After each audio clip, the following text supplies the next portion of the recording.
Welcome back, NASCAR K&N Pro Series Toyota All-Star Showdown. Closing in on the final 14 laps of this race. Jim Trado. Well, I just talked to Jeff Berkshire's crew chief, Steve Dykman. He said, hey, we got into it after the 00 was gone. Jeff Berkshire, however, making his way back through. He stayed on the lead lap after that spin. He's had a really good race car, but unfortunately the fenders got caved in, so he had to come down pit road. That's why he's starting in the back with that damage. Berkshire led 68 laps and finished second here in July, so certainly he's anxious to get to the bottom and pass a bunch of race cars again, and he might have just been in the middle, but I didn't see the replay, and the crew chief claims the driver said the 00 was already gone. I don't think the crew chief was paying much attention to it either, really. Let's look at it. The 11 of Jason Patterson is going to force Jeff Berkshire down to the bottom of the racetrack. You see he's down there by the white line. Ryan comes down there trying to get a run on the 1 of Jim Englebright. They make contact. That's exactly what happened. They were both going for the same real estate inside 25 laps to go. That's exactly what we would expect to happen. Lights are out on the pace car. He will make the hard left turn and go back into the infield, leaving the field in the hands of Joey Logano on the inside of row 1. We'll have 12 laps to go when we get this restart. The restarts have been so critical. Joey Logano has been so good on every restart, and now he's in control. And we've seen Matt Kobaluk go to the bottom of the racetrack as well. We'll see if Kobaluk will challenge Sergio Pena on this restart as they go through turns 1 and 2. Coming out of turn number 4, green flag back in the air. Here he goes again. He clears him again before he gets to turn 1. Watch Kobaluk. Not able to do anything on the bottom yet. Look at Eric Holmes on the bottom. Great restart for the 4 of Sergio Pena, though. He's able to stay right on the back bumper of that 25 of Joey Logano. Little contact there. Sergio Pena just bumped Joey Logano a little bit. Final 11 laps of racing. Here comes Sergio Pena once again. Looking at the inside of that Home Depot Toyota. Coming down to 10 to go. He pulls up beside him. Sergio Pena coming out of turn 4. Caution. Caution comes out once again. This time it's the 88 into the wall. David Gilliland in the 88 up in the... Michael Self. Sorry, Michael Self. Gilliland was in the 89. 88. Having to race his way into this one, and his night will end early as well. You see the fluid coming down the racetrack.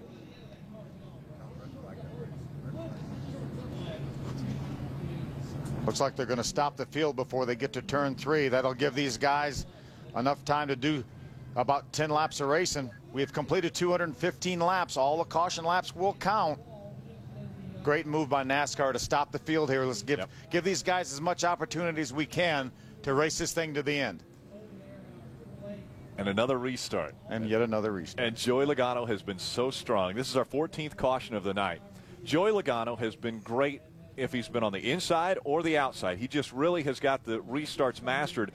And then you've got Sergio Pena, who has struggled with the restarts. As we take a look at why we're under this caution. You can see the tail end of it. There's some contact here. It looks like maybe the 26 of Greg Persley and the 88 of Michael Self make a little contact as they enter turn number 3. And unfortunately, hard contact for Michael Self into the outside wall.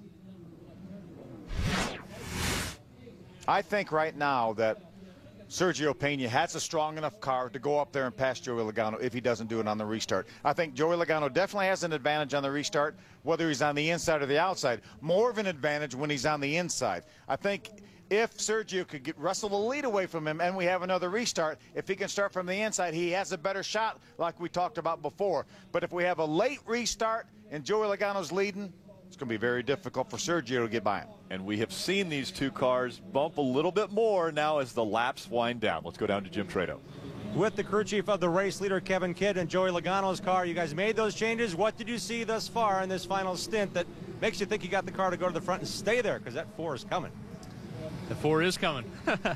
Man, this is a heck of a race, and I sure hope all those people snowed in on the East Coast are staying up late to watch this thing. You know, we made a lot of changes in a break there. We sort of swung for the fence on it. Man, why not? We got to get our car a little better to keep up with the 4 car. He's putting a lot of pressure on us. Good thing is I've got Joe Logano in our car, and he's been here before. He knows how to do this, so I feel good about our chances.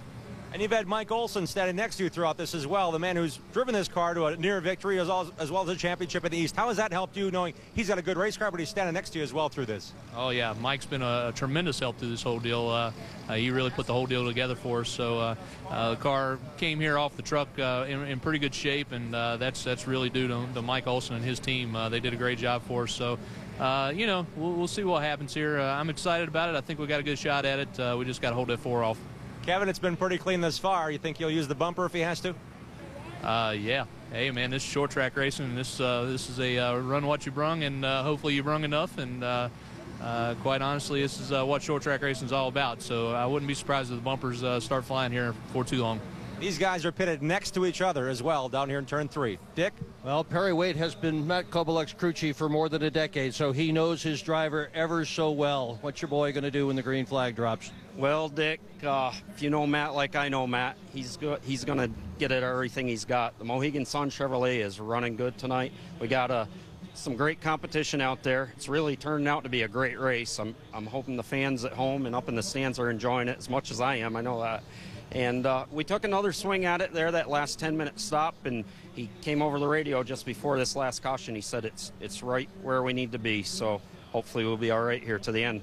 Now, in a recent restart, he was on the inside at the restart. He did a bonsai move to the bottom, and it didn't work. Is he going to try to make it 3 wide when the green flag comes out? Well, we do have a casino on the side of our cars, so if I were betting, well, I don't want to let that out of the bag yet. All right, good luck to you. Thanks, Barry. With some fatherly advice on the break was Andy Santerra telling his driver, you got to drive it for all it's worth. Drive your heart out, kid. Where's your heart right now? In your neck? Pounding out of your chest? I mean, this is exciting stuff, Andy. Well, it sure is. I don't know if I'm shaking from nerves or just cold up here, but this is really exciting. That's why they call this the showdown. It's coming down to a showdown. You know, it's been the 25 and the 4 all night, but now we got the 40 up there, as he always is at the end. So it's going to be an exciting race. We got 10 to go, and told Sergio, I said, Joey's not going to let you have this. You're going to have to race him for it. So we're up for it, and he says he's going to beat him. So we're going to see here. It may come down to a restart. You told him on the last restart, go through third gear quickly. He got a little behind on Joey. What are you going to tell him this time to kind of coach him through that restart? Well, I'm going to tell him to learn by his mistakes. So he's been getting beat off the restarts all night. It's just inexperience. And Joey's figured it out. So Joey's playing it up, changing up, and messing him up. So Joey's doing what I do. So been a hell of a race, though. It's been great to watch. It's been a lot of fun. It has been great to watch, and unfortunately, let you take all the stress. We'd like to watch you, and unfortunately, you're in a position again where you have a showdown in your grasp, and hopefully you come home with a big one. Boy, that'd be nice, but right now, first or second, either one, if we can finish up there, his first time in the car, that'd be pretty awesome.